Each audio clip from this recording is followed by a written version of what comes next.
I'm not trying to be Watch Mojo here or anything. I love Watch Mojo. No. I'm always watching the top 10 things. Well, I hope you watch this one, Jacob Batalone. I was talking with a friend of mine the other day about a certain actress who is actually going to be number 1 on this list. And I got to looking at her IMDb about what else she'd been in. And I saw Iron Man 3 on her filmography. And that just blew my mind and sent me down the rabbit hole that is now this video. So I've put together a list of 10 actors that I don't think many people will realise have made an appearance in the MCU. And I'm not just talking about deliberate cameos that you're intended to notice. I'm talking Mandela level effect cameos and appearances from actors that will have you going to check the movie yourself to believe it. You'll all be like, cool that, huh? And if you didn't notice or remember Matt Damon, Melissa McCarthy and Sam Neill, then the ones presented in this video are really going to shock you. I thought this was the anti-gravity gun. What?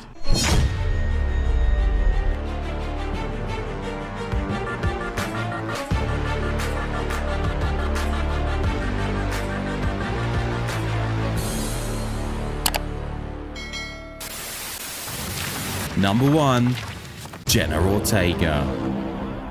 Just like I said at the start, this is the one that started the whole rabbit hole for me, and I still can't really believe it. Jenna Ortega made a brief but significant appearance in Iron Man 3 back in 2013.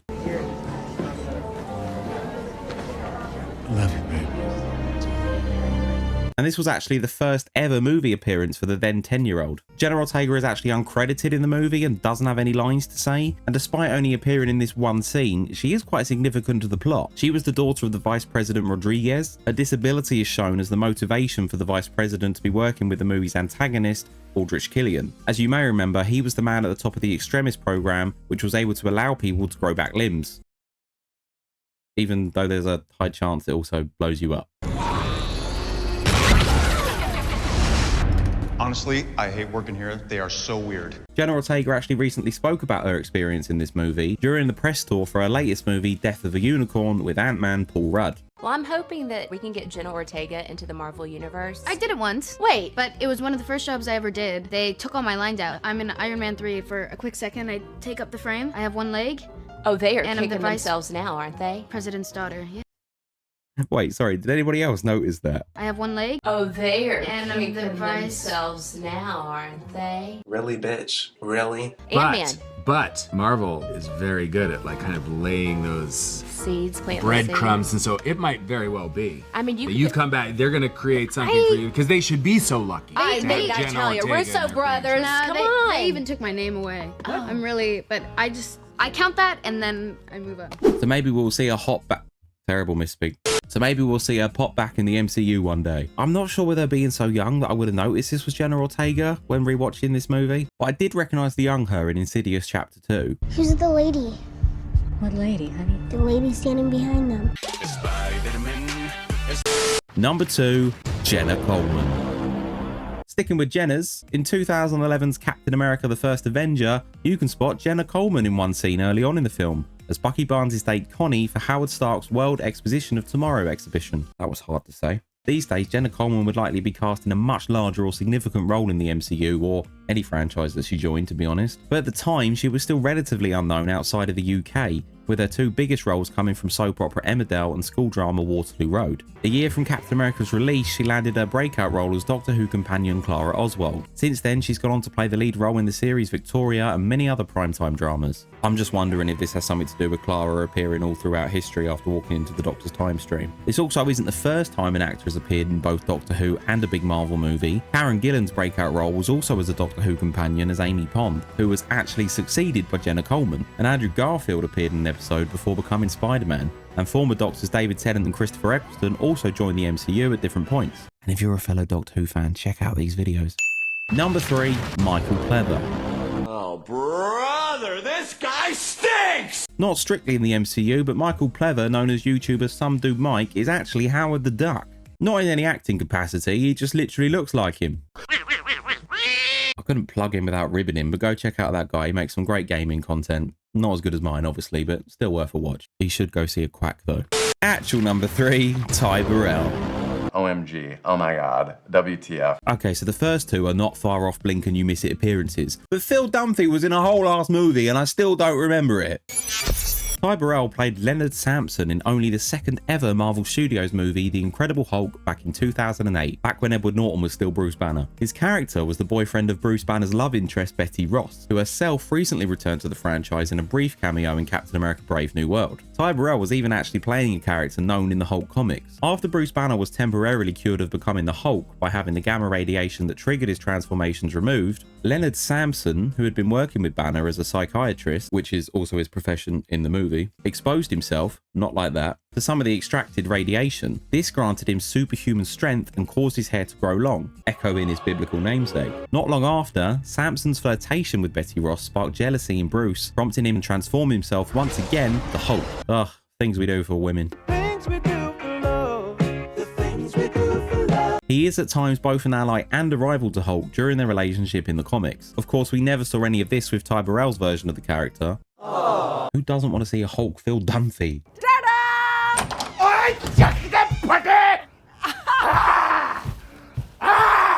But he hasn't been seen in the MCU since. However, only in recent years have the characters from that movie started to pop up again. It is kind of the black sheep of the Marvel Cinematic Universe. But like I said, we got Betty back. General Ross has been more included in recent years, even recast with Harrison Ford, and Abomination himself has come back in She-Hulk, which the finale of that show was also an abomination. Who knows? Yeah, I don't think he's coming back. Number 4, Elon Musk.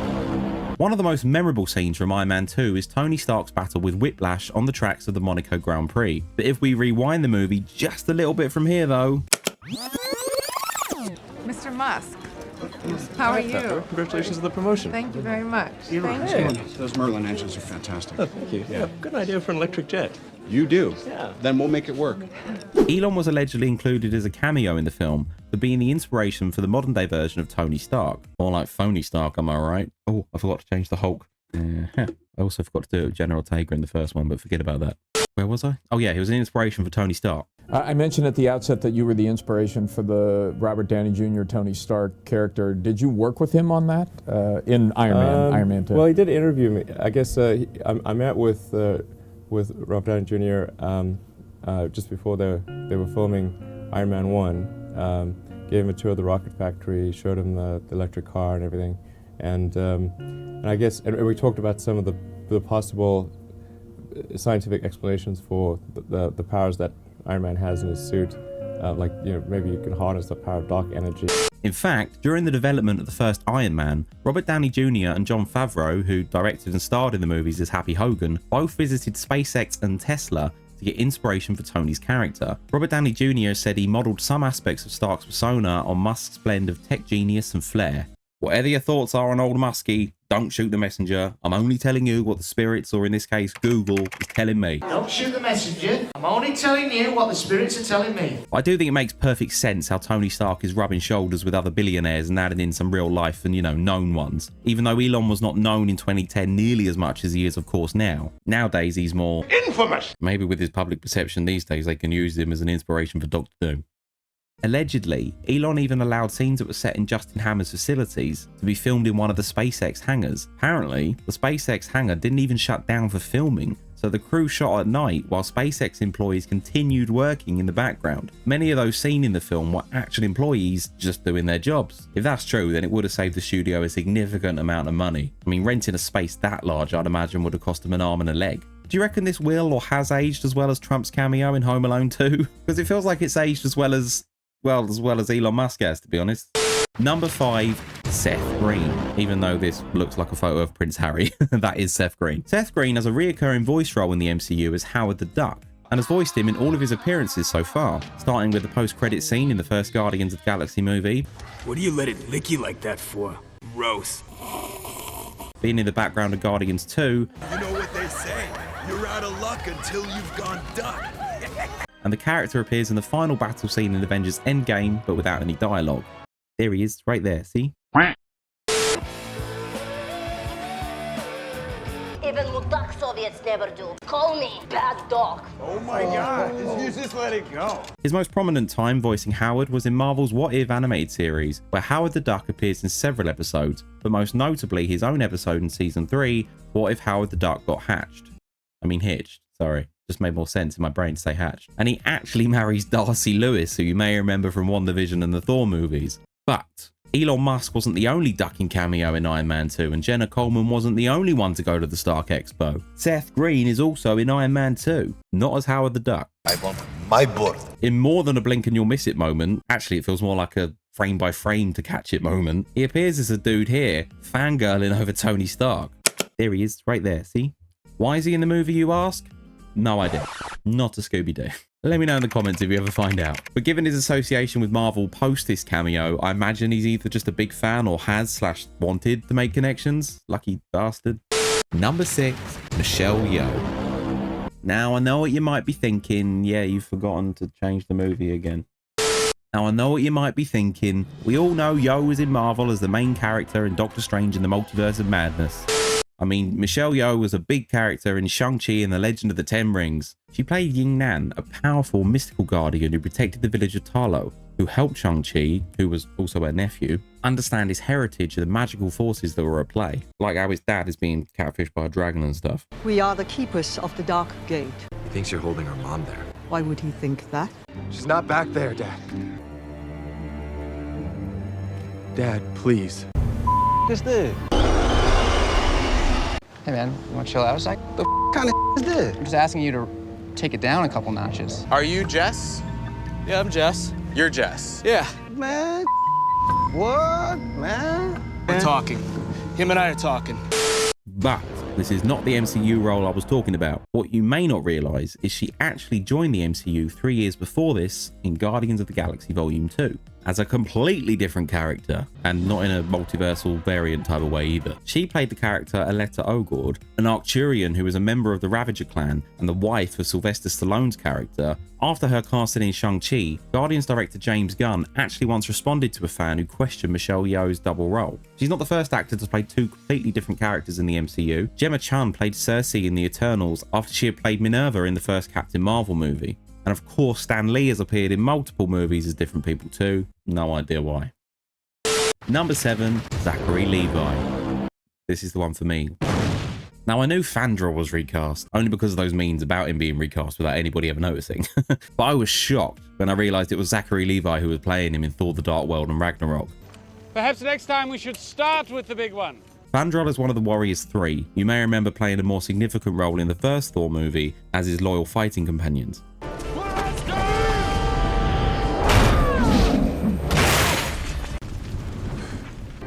You must return to Asgard. You have to stop Loki. What about you? Do not worry, my friends. I have a plan. Zachary Levi was always planned to play the character until he had to drop out of the first Thor movie from a scheduling conflict caused by the extension of season 4 of his TV show Chuck. The role then went to Joshua Dallas, who then himself had scheduling conflicts that deprived him from returning in Thor: The Dark World with his involvement in the Once Upon a Time show. So Zachary Levi was able to finally take over the role. Next time, baby. The character and the rest of the Warriors 3 were killed off in Thor Ragnarok by Hela pretty nonchalantly, although he did technically appear in the fourth Thor movie, Love and Thunder, via the use of archive footage. This is his second role in the MCU after being in Big Mama's House 2 with Kat Jennings' character Darcy Lewis. Is that not part of the MCU? No? Let's go. Knock it off. The MCM? Marvel Cinematic Multiverse? It's all canon, right? Can't help it, that was one of my favourite movies as a kid. Alright? Of course, he is most famously known now for his role of Shazam in the DCEU, making him one of the few actors to have been in both franchises. And I specifically mean the DCEU, not just Marvel and DC. For Asgard.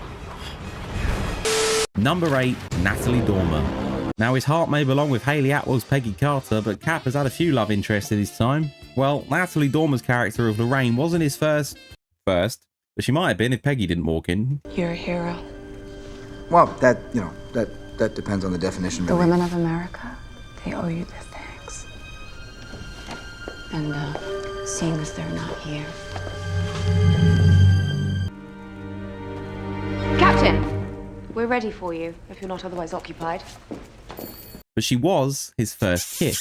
Steve Rogers did so much for his country and he never got to experience sex. Steve Rogers is not a virgin. He lost his virginity to a girl in 1943 on the USO tour. His first was actually Star-Lord's mother. I mean, not actually, it's just the same actress. Or it's not, and Star-Lord's dad is... Yeah, there's a lot of implications there. Captain America! Fuck! I imagine he went from... I can do this all day. Oh, wow. No, I can't. That was fast. Forgot to do it again, sorry. Very professional on this channel. Game of Thrones fans will know Natalie Dormer best for playing... I can't say that name. I've not watched the show. That character. Well, I have watched it, but not up to the point where she's in it. It's just not for me, okay? But she's also known for the Hunger Games and the TV series The Tudors. Natalie, I've always loved your cameo in Captain America, the first Avenger. And I just wanted to know, do you still take pride in being Captain America's first kiss? And what do you think ever happened to that homewrecker? I'm sure she found an even keel and became a very responsible, hardworking member of society. Ultimately, that character. Yeah, no, that was just, that was just fun. That's one of those gigs when you just go, you want me to what? Oh yeah, sure, okay. I just come in for a day's work and yeah, all right, yeah. Number 9, Ariana Greenblatt. If you didn't recognise Jenna Ortega as a child in the MCU, I imagine you wouldn't have done with Ariana Greenblatt either. Her surname being very appropriate with her second movie role as young Gamora in Avengers Infinity War. What did it cost? Everything. Yeah, see, I remembered. Similar to Jenna Ortega in Iron Man 3, she was only around 9 years old at the time, but has since gone on to star in several movies, most notably her biggest role yet in the Barbie movie. She's also played a young version of Ahsoka in the Star Wars series, and has expressed her want to play another character in the MCU, or even return as a younger version of Gamora once again. So first film, though, is Avengers, and I heard that you had fun with Josh Brolin, right? He's the best. I love Josh. But it got to a point where we were like having so much fun on set that we started prank calling people. He's teaching you to prank call people. No, because now it's like a part of my personality. Like if I'm queen prank Job caller. well done, Brolin. Yeah, no, exactly. What did you learn? To prank call. See, Thanos has always been a good guy, I told you. Thanos was right, supporters, rise up. I think we called Leonardo DiCaprio. What? Finally, number 10, Donald Glover. Okay, so this one you may remember because of a more prominent and memorable cameo in another Spider-Man film that we'll get to in a minute. But back in 2017, in Tom Holland's first outing as Spider-Man and Spider-Man's first MCU solo movie himself, Donald Glover had one scene that, although was mostly comical and did advance the plot a little bit, it also had much larger ramifications for the MCU as a whole. Donald Glover appeared as Aaron Davis, a small-time criminal. However, Aaron Davis is the identity of famous Spider-Man character The Prowler, that fans of the Spider-Verse movies will remember as the uncle of Miles Morales. We haven't seen Miles appear in the MCU yet. The closest live-action one we got was that NPC TikTok guy. Miles, can you tell me what motivates you or who motivates you? Your mom. Shout out to Kudos. Thanks for the bits. Those smell amazing. Enough of those, we might actually have a boat. But establishing Miles' uncle Aaron in the MCU is a nice little nod that Miles is currently living his young life out there somewhere in the universe, hopefully ready to take on the mantle of Spider-Man later down the line. I don't want those weapons in this neighborhood. I got a nephew who live here. Now, as I alluded to before, although we haven't seen a live-action Miles, we have actually seen a live-action version of the Prowler played by Donald Glover in Across the Spider-Verse. A prowler? Prowler? Not your prowler. Hey. Hey. It's rude to stare. Caught that one myself. I slipped. You? Okay, I did all the work. How many missions have you been on together? Now, obviously, given the multiversal nature of the movie, this could be a Prowler from any universe. However, a concept artist from the movie has claimed it was indeed intended to be the same Aaron Davis from the MCU. Donald Glover's Spidey connection doesn't end there though. He also voiced Spider-Man in 2 episodes of the Ultimate Spider-Man animated series. So hopefully we'll see him back as the Prowler in the MCU one day. Or maybe you're watching this in the future and like, we already have. You from the future, how many subscribers did I get? Did I do alright? Hey, that's gonna dissolve in 2 hours. No. Come fix this. 2 hours. You deserve that. I got ice cream in here. You deserve that. You're a criminal. Bye, Mr. Criminal.